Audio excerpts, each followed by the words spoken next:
Hey there, everybody. Guess where we're going to start? We're going to start with the marine traffic map down here in the Southern Ocean. We had a look at the marine traffic map the other day when we were looking at Ireland, ports and ships, as you can see. These are all ships, all registered, all crossing the ocean, and each one has to send out its signal. Now, what you can see down here is what people call Antarctica ice shelf, okay? So what the fuck is this? And what the fuck is this? And this? These are ships. What are they doing 500 miles stuck into the ice? So this ship here has been picked out, right? It has to give off a signal. It has to transpond. It has to let the marine traffic map know where it is. And it isn't going to lie as to where it is.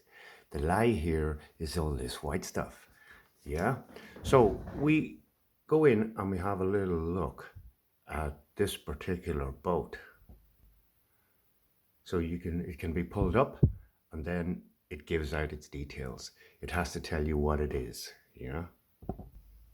So when they get into the details of the ship, 300-400 miles down into the Antarctic ice, and it gives off no gross tonnage, doesn't give off any information. Dead weight, nothing. Owner, managers, nothing. The timeline of the vessel, its timeline, nothing.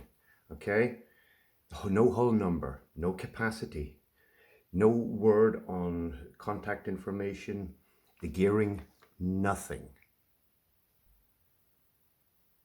But guess what it does say? It says that this ship is registered in the sovereign state known as Kiribati. Would you believe it? This even gets funnier. So here we go. This is Kiribati. This is a tiny atoll in the South Pacific. It's basically a sand atoll, sand sticking up out of the ocean. And it has 4 villages on it, right? One is called London, one is called Paris, the other is called Poland, and the last one is called Banana, right? So these sand people living out here down in the very southern part of the Pacific Ocean have got ships, and that ship that we were looking at, we'll get back to it in a second, is 560 meters long and 80 meters wide. Now, what on earth is a ship that size registered in this place, doing 300 miles stuck into the ice down in Antarctica? Yeah, so in the details of the ship, basically all you're getting is its length, its width, and where it's registered out of, and nothing else. So let's go and take a little look at what's going on down in Kiribati. A crucial game of geopolitical chess is unfolding in the Pacific Islands. At the center of this game is a small archipelago called Kiribati, which has caught Beijing's attention, it seems. In May, while the pandemic was raging across Europe, US and China decided to open its embassy in Kiribati. It became the 4th nation after Australia, Cuba and New Zealand to do so. China was able to open an embassy thanks to Kiribati's pro-Beijing president, Taneti Mamao. In September 2019, President Mamao led the campaign to switch Kiribati's diplomatic alliance from Taiwan to mainland China. Just last week, President Mamao won the re-election against a candidate who opposed this diplomatic switch. The election was fought around how Chinese funds would be spent by the nation. China's outreach to Kiribati reeks of its debt trap approach. Much like it did in Africa, China will flood Kiribati with credit and take up strategic resources if it fails to repay them. And China says it invested $1.9 million in cash and medical supplies to help the Pacific Island nations combat COVID-19. Chiang Kai-shek, Ho Chi Minh, Jackie Chan, Chicken Chow Mein. You didn't know I spoke Chinese, did you? So look what's going on down here. Ah, we come to your island. Can we please walk all over you, please? We like to step off our aeroplane and we like to walk on you all the way into town. Yeah. Do you know what's going on here? Do you know what the Chinese are after?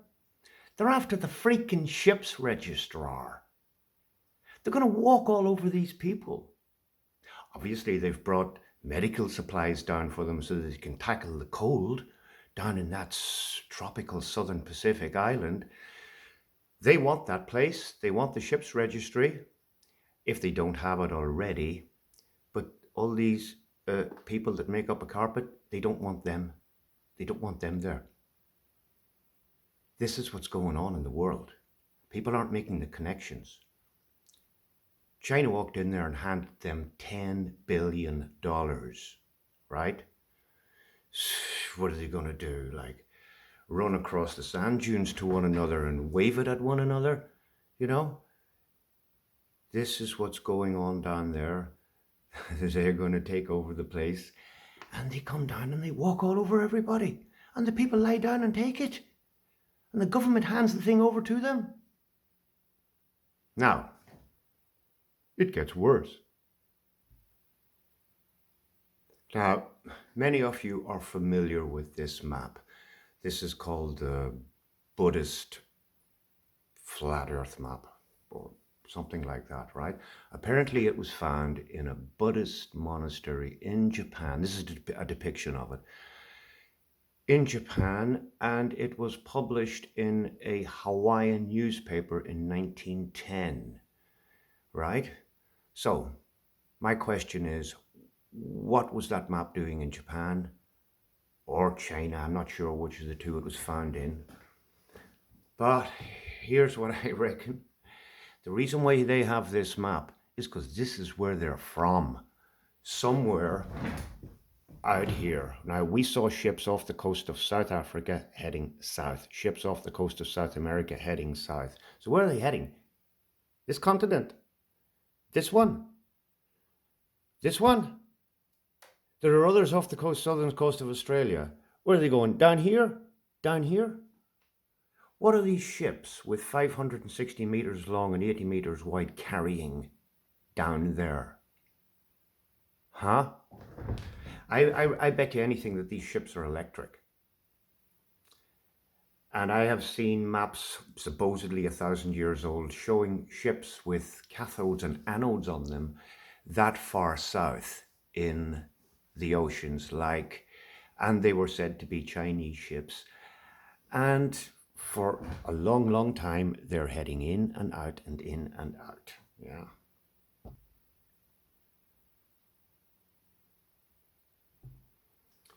Now, what I would suggest for someone to do who has the time and who has the marine traffic map is to track these ships. See when they disappear off our radar and check when they come back in to our local Earth's radar and try and figure out how long they've been away. To try to figure out what kind of distance they might have traveled.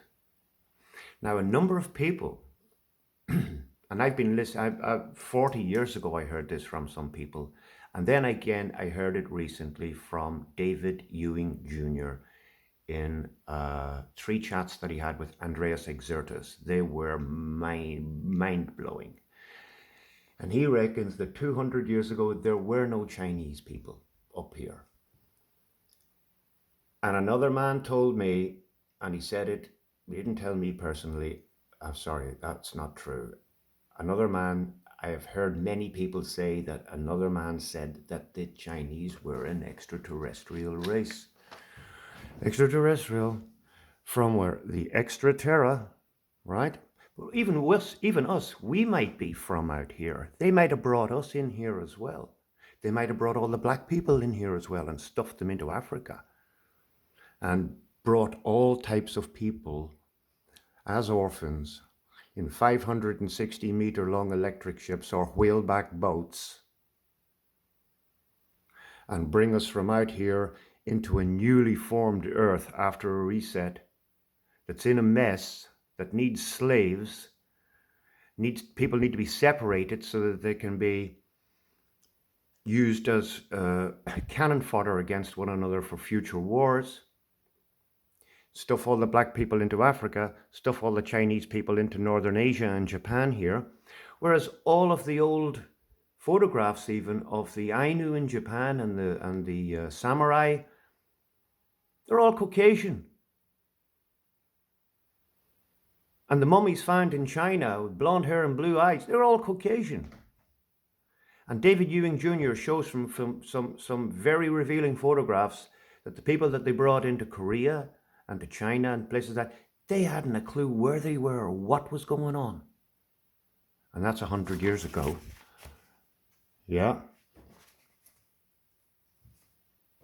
So, something's going on. Marine traffic map is telling us that ships are heading down out of our realm. Ships registered in a place called Kiribati, a sand atoll with 4 villages in it. Where are you going to go? You're going to go from London to Banana, to Poland, to Paris. You're going to be bored then. Well, if they're 10 billion and you've got new roads and new cars, yeah, you can sell the place out. But something's going on. The marine traffic map doesn't lie. These people are, and I'd say the rest of the world is in on it. Okay? Not just down to the Chinese. They are moving in and out. And there are no photographs of Antarctica. None exist. 0. So, we've been calmed.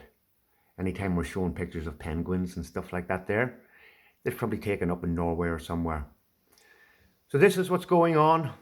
People of the world need to wake up now.